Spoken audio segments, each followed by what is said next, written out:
2022, I wrote an article on that, like how Kilvenmani is not a communist struggle, it is a socialist struggle of the Dalit and Dalit women. You know what happened in Kilvenmani? They were given one half a pot of paddy, that was their salary, and these women asked for quarter pot more of this, and they were killed for it.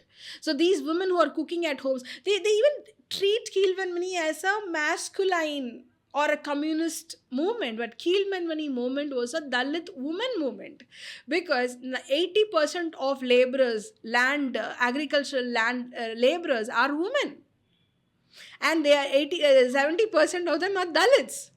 So this movement for that rise was not just for rise, it was for self-respect in the 1968. And these people, these women fought for it, the women and men and everybody. And they burned them down on Christmas Eve along with the children and everybody. You can see the bodies, all burnt and charred. I think the next day when somebody went there, I think Krishnamal Jagannathan, she's also one of the Dalit, activists, but she was Gandhian. And she went the next day, she could say, I could smell the charred, smell of the bodies. And the DMK government could not even prosecute him properly. And this guy who did it came out. And then years later, the person whose family got affected by it, he murdered him. Okay, now tell me, in this Kilvenmani case, you have also criticized the role of Periyar, E.V. Ramaswamy Nayakar. What exactly is your criticism? So I went back. I'm a staunch Periyar supporter, right? I got married in Periyar Drill, self-respect wedding. I got married in Periyar Drill. I did have a very big fascination for Periyar.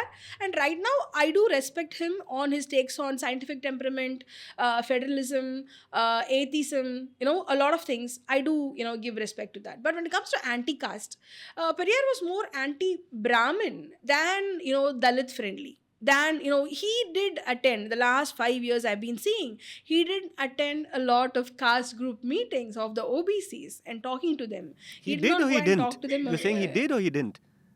He did go and attend.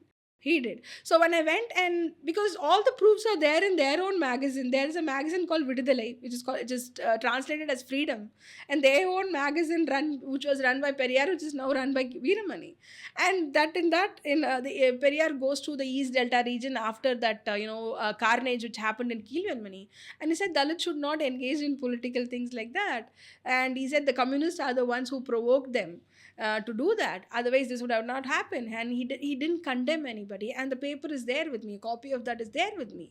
And then when I published an article saying it is very disappointing that Periyar did not take to the support of the Dalits. Instead, he victim blamed them. He gaslighted them. And he didn't support them. And I felt very bad about it.